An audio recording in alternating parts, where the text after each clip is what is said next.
Three. Hello, dear student. How are you, everybody? I think all are fine. Yes, I am also fine. Welcome back to my online class. Let's introduce myself. I'm Musharraf Hussain, assistant teacher of Sagram High School, Burichung, Kumilla. Dear student, now I'm going to discuss about the topic direct speech and indirect speech.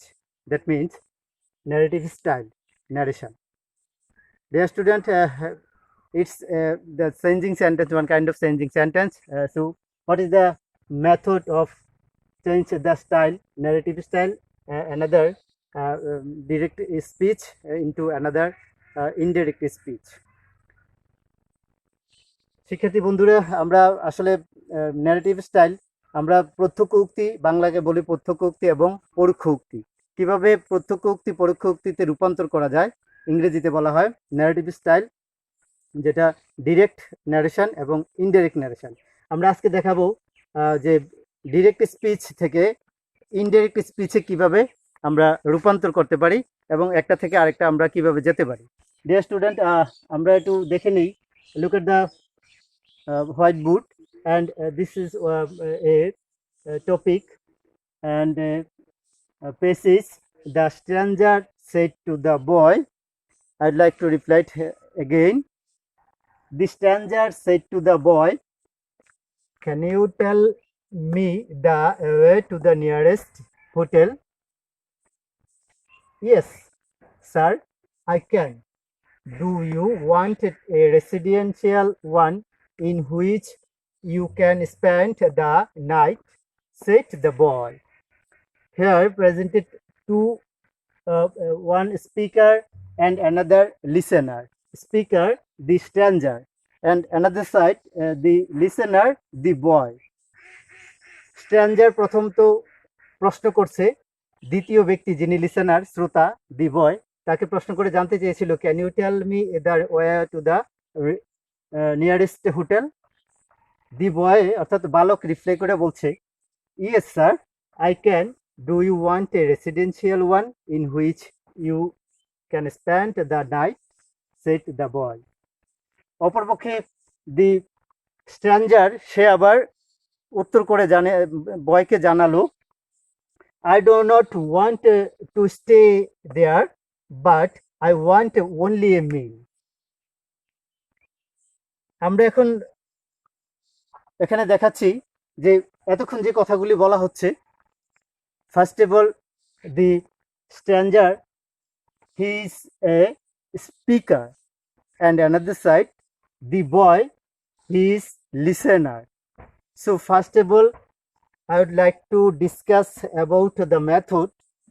Everybody look at the message, look at the picture, and look at the pages. What is the method of change the direct into indirect? The stranger asked, যদি প্রশ্ন করা হয়, কোনো interrogative sentence যদি হয়, তখন সে বা সেইডের স্থলে ব্যবহার করতে হয় আক্সড। সে বা সেইডের স্থলে ব্যবহার করতে হয় আক্সড। আমরা আবারও পূর্বে তোমাদের ক্লাসের মধ্যে তোমরা জানতা যে 5টা সেন্টেন্সের ন্যারেশন করা হয়। একটা statement sentence, question sentence, imperative sentence, exclamatory and optative sentence. তো এখানে প্রথম সেন্টেন্সটা হচ্ছে ইন্টারোগেটিভ সেন্টেন্স। সেই কারণে আমরা প্রথমে সেইডের স্থলে আমরা ব্যবহার করছি আক্সড। দি স্ট্রেঞ্জার আক্সড দ্য বয়। বয়কে প্রশ্ন করছিল যে তাকে হোটেলটা দেখানোর জন্য এখানে কোথাও হোটেল আছে কিনা।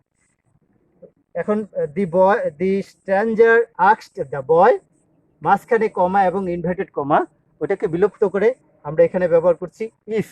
That is one kind of conjunction. If পরেই সাবজেক্টের প্রনাউনটা বসবে।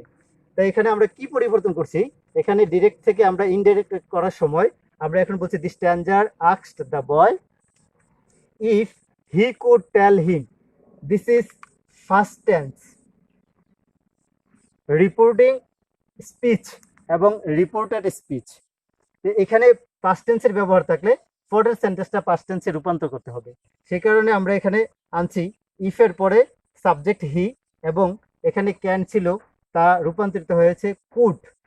So if he could tell him, him objective, এখানে ছিল মি, অর্থাৎ দি স্ট্যান্ডার হচ্ছে মি, সেই কারণে আমরা এখানে হিম বলছি, মি হচ্ছে দি স্ট্যান্ডার, এটা অবজেক্টিভ রূপ, এবং দি স্ট্যান্ডারের অবজেক্টিভ রূপ হচ্ছে হিম।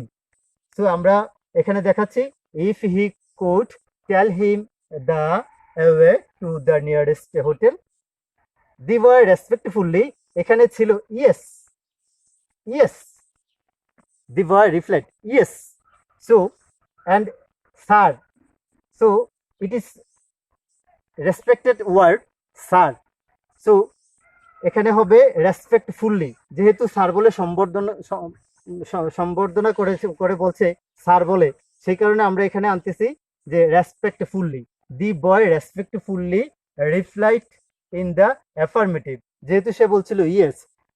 ডিয়ার স্টুডেন্ট, ইয়েস বললে আমরা ব্যবহার করব রিফ্লাইট ইন দ্য অ্যাফার্মেটিভ, অ্যান্ড যদি কেউ নু বলে কথা বলে অ্যান্সার করে, তাহলে আমরা বলবো রিফ্লাইট ইন দ্য নেগেটিভ। সে কারণে ইয়েস যেখানে বলছে আমরা বলছি replied, the boy respectfully replied in the affirmative. সে কিন্তু এরপরে বলছে আই ক্যান, হ্যাঁ আমি বলতে পারি। The boy said I can, তাকে জিজ্ঞেস করছিল can you tell me the way to the nearest hotel, সে কিন্তু বলছে ইয়েস আই ক্যান।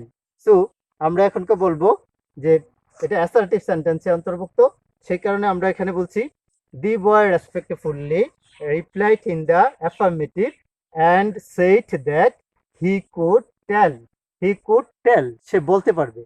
অ্যান্ড এরপরেই কিন্তু দি বয় আবার তাকে প্রশ্ন করছে, অর্থাৎ দি স্ট্যান্ডারকে আবার কোশ্চেন করে জানতে চাইছিল যে do you want a residential one in which you spend the night, রাত্র যাপনের জন্য সে মানে একটা কি শোয়ার ঘর বা রুম কক্ষ চেয়েছিল। এমনটার উত্তরে দি বয় কিন্তু বলেছিল কি ডু ইউ ওয়ান্ট, তাকে আবার প্রশ্ন করছে, সেই কারণে আমরা আবার এখানে উল্লেখ করছি অ্যান্ড, এবং যে অ্যান্ড দেওয়া যুক্ত করলাম এই কারণে যে যেহেতু একই ব্যক্তি অর্থাৎ দি বয়ে পরপর দুটা সেন্টেন্স এখানে উল্লেখ করছে, সেই কারণে আমরা বলছি অ্যান্ড দ্বারা যুক্ত করে অ্যান্ড আক্সড, সে আবার জিজ্ঞেস করছে অ্যান্ড আক্সড ইফ হি ওয়ান্টেড, অর্থাৎ এই সেই হি বলছি কাকে, দি স্ট্যান্ডারকে, অর্থাৎ রিপ্লাইড আক্সড ইফ হি ওয়ান্টেড, যেহেতু এখানে ছিল ডু ইউ ওয়ান্ট, এটা present indefinite tense, narrative style change যে নিয়ম, সেই নিয়মে বলে যদি প্রেজেন্ট ইনডিফিনিট টেন্স হয় তাহলে আমরা তা পাস্ট ইনডিফিনিট টেন্সে রূপান্তর করব, আর যদি প্রেজেন্ট কন্টিনিউয়াস টেন্স হয় তাহলে আমরা পাস্ট কন্টিনিউয়াস টেন্সে রূপান্তর করব, প্রেজেন্ট পারফেক্ট টেন্স হলে পাস্ট পারফেক্ট টেন্সে রূপান্তর করব, এভাবে পরবর্তী টেন্সের রূপান্তরিত হয়। সুপ্রিয় শিক্ষার্থী বন্ধুরা, আমরা দেখাচ্ছিলাম যে তাকে সে প্রশ্ন করেছিল স্ট্যান্ডারকে, এখন আমরা এখানে দেখছি asked if he wanted a residential, বাকিটা কিন্তু ঠিক থাকবে, ইন হুইচ হি কুড এখানে ছিল যে হুইচ ইউ ক্যান, এখানে ইউটা কাকে মিন করছে, ইউটা মিন করছে দি স্ট্যান্ডারকে, সে কারণে ইউ হচ্ছে হি অর্থাৎ the stander. So which he could spend the night, এই পর্যন্ত ছিল বালক তাকে জিজ্ঞেস করার উত্তরে এই কথাগুলি বালক বলছিল। এখন দি স্ট্যান্ডার যে ব্যক্তি অর্থাৎ স্পিকার, এখানে যাকে আমরা স্পিকার বলছি সেই স্পিকার কিন্তু সর্বশেষ যে বাক্যটি বলল, সে স্পিকার বলছে I do not want to stay there but I want only a মিল।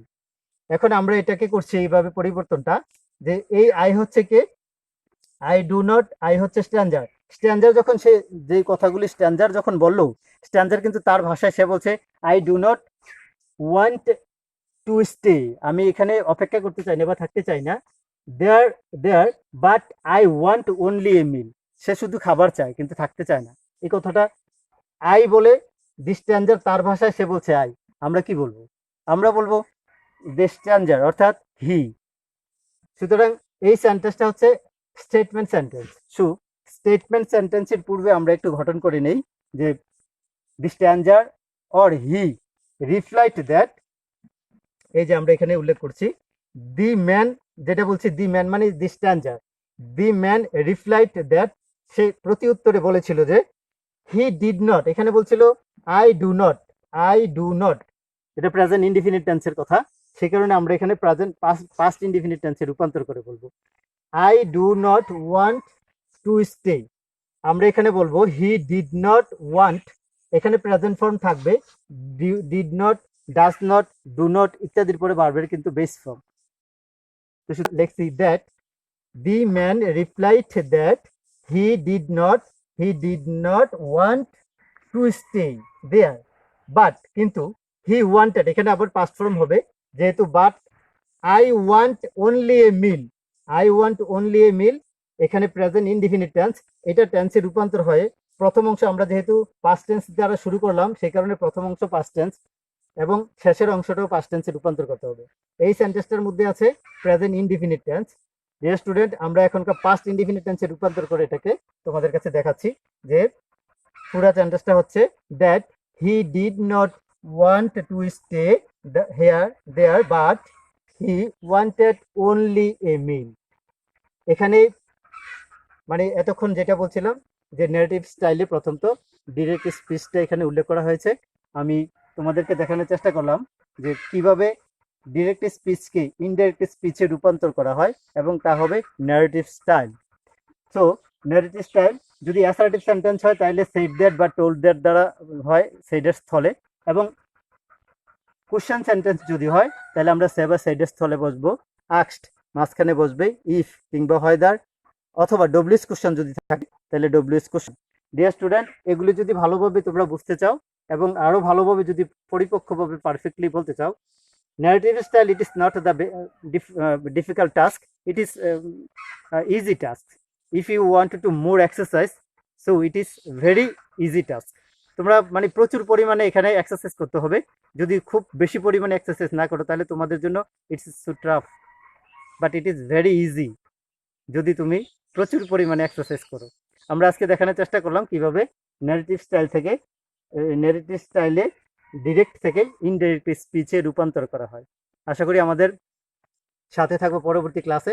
আজকে আমরা যেটুকু দেখাইছি বাড়িতে তোমরা ঠিক একই নিয়মে আরও ব্যাপকভাবে একটু এক্সারসাইজ করবা এবং খাতায় লিখবা, বই খুলে অনুশীলনী লেখে সেখান থেকে আবার একটু ট্রাই করবা তুমি কতটা পারো। আশা করি পরবর্তী ক্লাসে আবার আমরা সাথে থাকবা। এই পর্যন্ত বিদায় নিচ্ছি, ধন্যবাদ সবাইকে।